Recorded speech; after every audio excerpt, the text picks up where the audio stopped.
In 2016, there was one movie that was on every otaku's mind: Your Name. Your Name has replaced Spirited Away as the highest-grossing anime movie of all time, with many people saying the film's director, Mokoto Shinkai, will be the next Hayao Miyazaki. Despite the acclaim, Your Name's storyline is not straightforward. Events are told out of order, which can add to the twisted plot. That's where we come in. In this video, we will be recapping the events of Your Name in chronological order to help demystify some details audience members may find when watching this amazing film. Plus, we'll look at the cultural impact this film has had since its release. Since this is a recap, there will be spoilers if it wasn't already apparent by now.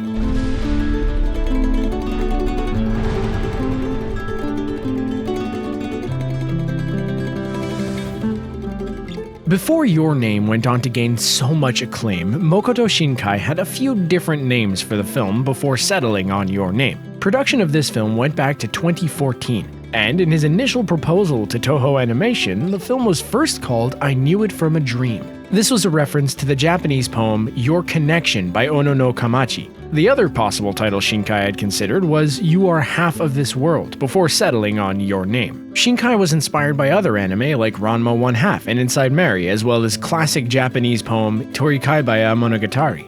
But perhaps one of the greatest influences came from Christopher Nolan's 2014 Interstellar, which makes sense given the story's themes of love transcending great distances like time and space. The film was first released at Anime Expo in July of 2016 before it was shown in Japan in August of that same year. It would get a wider North American release and a dub by Funimation in 2017. Your Name's release was massive to say the least. On release, this film made up 10% of Japan's total box office. Your Name was the second highest grossing anime film in Japan behind Spirited Away, and would soon surpass that by earning a gross box office amount of 23 billion yen, or $109 million. This has earned Shinkai the often unwanted title of the next Miyazaki. Still, the response to Your Name has been positive. With its blend of amazing visuals and locations, Mokoto Shinkai stepped into his own with this film, which would only bolster him further to release his next film, Weathering with You, which is currently out now. Despite this high praise and reviews, there is no such thing as a perfect movie. A note both viewers and critics have brought up is that the plot of Your Name is a little convoluted. This is not to the film's detriment at all, but it can take a second viewing to fully follow the timeline of events. The film presents its events out of order, and to make things even more complicated, our two main characters spend a majority of the movie at different times. Mitsuha exists in a small city of Itomori 3 years in the past, and Taki lives in Tokyo 3 years ahead. Well, actually, they're the same age, but they switch bodies 3 years apart from one another, and, well, you can see how that can be complicated. So, I think we should just start where it all began. Our film begins with our two main characters, Mitsuha and Taki, reciting a cryptic yet poignant message. Once in a while when I wake up, I find myself crying. The dream I must have had I can never recall, but the sensation that I've lost something lingers for a long time after I wake up. I'm always searching for something, for someone. This feeling has possessed me, I think, from that day when the stars came falling. It was almost as if a scene from a dream. Nothing more, nothing less than a beautiful view. This is said while the comet flies over Itomori, but actually, this event takes place near the middle of the film. Our film actually began 1,200 years ago when a comet first appeared and struck the Earth, creating the lake that Itomori would be built upon. This comet would come again, spelling disaster when it strikes. Fast forward to our movie's timeline, and Mitsuha's mother dies. This would lead to her father abandoning his family and his duties to the Shinto shrine that they have been entrusted with. Instead, he goes into politics and becomes the mayor of Itomori. Needless to say, this strains his relationship with his family, most importantly with Mitsuha. Abandoned by their father and left without a mother, Mitsuha and her sister would then be raised by their grandma and be taught the traditions of the shrine, including how to make kuchi kamizake, or mouth-chewed sake, which is made by chewing rice and then spitting it out to let it ferment into sake. When Mitsuha grows up, she and her sister perform the ceremony to create her kuchi kamizake. This would play an integral part in connecting Taki and Mitsuha later on, and is perhaps the key that ends up saving the town of Itomori. Some of the townies watch Mitsuha's ritual and make little snide remarks about the weird old traditions. Flustered and sick of living in this backwater town, Mitsuha declares she wants nothing more than to move away from the big city. She wants to live in Tokyo. And in some cosmic sense, she gets exactly what she wants. This is where the first body switch between Taki and Mitsuha takes place. In the film, this is shown earlier, but it actually happens later. You see, Taki and Mitsuha are not only two different people living in two different places, with Taki living in Tokyo and Mitsuha living in Itomori, but also different times. When they switch bodies, Mitsuha is taking Taki's body 3 years into the future. During this first switch, they have no idea who the other person is and believe that it's all a dream. As such, the two teens kind of treat this as a dream, unknowingly embarrassing the other in their respective lives. When Mitsuha switches back, her family and friends all worry about her and wonder if she's alright. Mitsuha's friends fill her in about how odd she was acting and how she forgot all about her locker and how to do her hair. It seems to her that what she experienced might not have been a dream after all. This causes Mitsuha to track down Taki and meet him. There's just one problem. When Mitsuha and Taki switched bodies, it was 3 years into the future. In Mitsuha's present, Taki has no idea who Mitsuha is. She finally tracks him down on the subway, but because they had not switched bodies yet in his timeline, he doesn't recognize her. Her last effort to make a connection to Taki is to give him her red ribbon she uses to tie up her hair. When she does, she tells him her name, Mitsuha. This helps establish their bond to one another.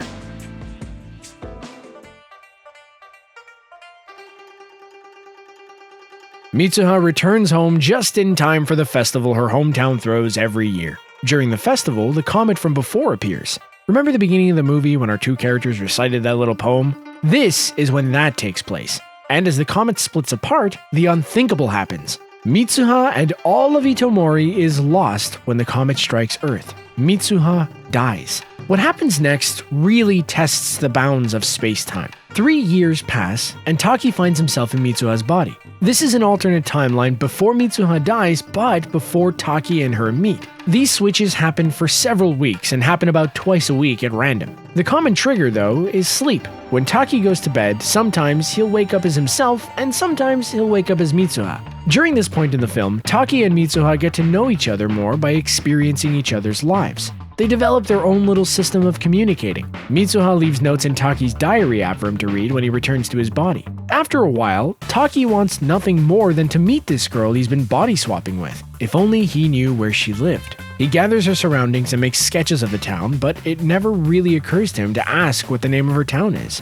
The switches soon stop as Mitsuha died in her timeline, and Taki wants to find out more about the girl he's been switching with. He takes his friends and they journey into the Japanese countryside. Taki soon discovers the fate of Itomori, the town that was destroyed 3 years ago when the comet fell. The journal entries Mitsuha left also delete themselves off Taki's phone. Any trace of this girl's existence is gone, except for the red ribbon Taki kept wrapped around his wrist. From there, Taki learns about the tragedy of Itomori, how many people died, and just how much destruction the comet left after it struck the town that day. How Taki forgot such a monumental event is kind of astounding. But even so, Taki's journey ends here. The girl he's had in his mind and has been developing a relationship with is dead, and there's nothing else he could do. Or could he? On the last day Taki was in Mitsuha's body, he remembers a shrine he visited that housed something belonging to Mitsuha's family. He didn't know exactly where it was, but he knew it would have a clue as to what he could do. After some searching, he finds the shrine, nestled at the center of a crater left behind from when a comet hit Japan thousands of years ago. But it's a separate comet from the one that made the lake at Itomori and the one that killed Mitsuha. Inside the shrine, Taki finds the Kuchi Kamizaki Mitsuha had made, as well as a mural depicting the comet splitting off across the sky. Now at this point in the movie, things get a little trippy. Taki drinks the Kuchi Kamizake, the sake Mitsuha made, and sees her family's history. The animation also takes an artistic twist as we are treated to a procession of Mitsuha's family tree. Taki also witnesses Mitsuha's mother dying and her father leaving. All at once, he manages to see everything that led up to this point. And miraculously, Taki wakes up in Mitsuha's body once again on the day the comet is going to strike the town. All this time when Taki and Mitsuha switch bodies, everyone else thinks the two are having off days. but Grandma finds out what's happened. She tells Taki in Mitsuha's body that heightened spiritual abilities have been passed down in the family for generations. While her dad had long abandoned the family traditions, even Mitsuha's dad realizes the person he's speaking to is not his daughter. Taki knows what he has to do. He has to save Itomori from being destroyed by the comet. Well, actually, he just has to save the people in the town, but in any case, Taki gathers up Mitsuha's friends and tries to stage a bomb scare at the town festival so that the citizens will evacuate to the school building, which is outside the comet's danger zone. The plan begins, but while people are confused and scared of the bomb scare Taki had planned, it's not enough to convince people to evacuate. No one is heeding their warnings about the comet. While the plan is underway, there is one thing Taki has to do to make sure it all goes right. He has to get Mitsuha back to her own time to help save her town. Back at the shrine, twilight approaches, the time where it's not quite day or night, and where different worlds blend together. Taki and Mitsuha meet. They're still in each other's bodies, but the two finally meet and recognize one another for the first time. Emotions run high as this is the emotional climax of the film. Taki returns Mitsuha's red ribbon, the ribbon that she gave him when they first met, before Taki even knew her name. By returning the ribbon, Taki inadvertently severed their connection. They try and write each other's names on the other person's palm, but twilight soon ends and the bond is broken. Taki is back in his own body and time, and Mitsuha is back in hers. Mitsuha is back in her body and time, but the comet is about to hit, and the plan to scare everyone into the school building has failed. People are not aware of the danger. She only has one chance to save her family and her town, and that involves convincing her dad to allow the emergency services to evacuate the town. While she struggles to run down a mountain and back into town, she struggles to remember the person she had bonded with up there. What was his name? For the life of her, she cannot remember anyone. Taki didn't get to write his name, but he did manage to write "I love you" on Mitsuha's palm before their connection was severed. She doesn't remember who wrote this or how it got on her hand, but she can feel something inside her, something that gives her the strength to push on against the impossible odds. She reaches her father in time and manages to evacuate the city in time before the comet strikes. Now that the town is saved, the timelines merge into one, and because Mitsuha never died, she and Taki live in the present, and because Taki returned Mitsuha's ribbon, neither of them remember the other's name. It's like all the events that led up to this point suddenly vanished. However, that's not to say that they have completely forgotten one another. 12 years have passed, and the two live their lives normally, though both of them get the feeling that something or someone is missing from their lives. We see Taki has graduated college and is now looking for work in Tokyo, but he's not having any luck. Then, while he's on the train, another passes by and someone catches his eye. He can't remember where, but he feels like he might have met that person in another life, perhaps. Mitsuha is living in Tokyo now, and on the train sees a man she thought she knew once. At the next stop, the two frantically look for one another, and they finally meet. Taki meets Mitsuha. They ask for one another's name. The camera pans up and the credits roll. The movie's over and our two literal star-crossed lovers are left to remake the relationship they had started 12 years ago when a strange phenomenon allowed them to experience each other's lives in more ways than most people develop a relationship. Your Name is more than just a great film. There's a lot we can take away from this film that American moviegoers would not normally be exposed to, both culturally and socially. Let's look at Mitsuha's life, for example. In her town, she and her family are in charge of the Shinto shrine and regularly perform rituals adhering to the Shinto faith. The ritual we see Mitsuha perform is her and her sister making kuchikamizake. Both are dressed in red and white robes to resemble Miko shrine maidens. After a simple but rhythmic dance, the two chew on some rice and spit it out into a box for it to ferment into sake. This ancient form of making sake that literally translates to mouth-chewed sake. The Shinto faith is practiced to connect present-day Japan to its ancestral roots. This simple yet beautiful ceremony is meant to establish a theme set throughout the movie: connections. Just like Taki and Mitsuha share a connection through time and space, they also connect between the modern culture of urban Tokyo and the rural culture of Itomori. The two could not be more different at the beginning of the movie, but by the end, they're both brought together by their connections of experience and love above all else.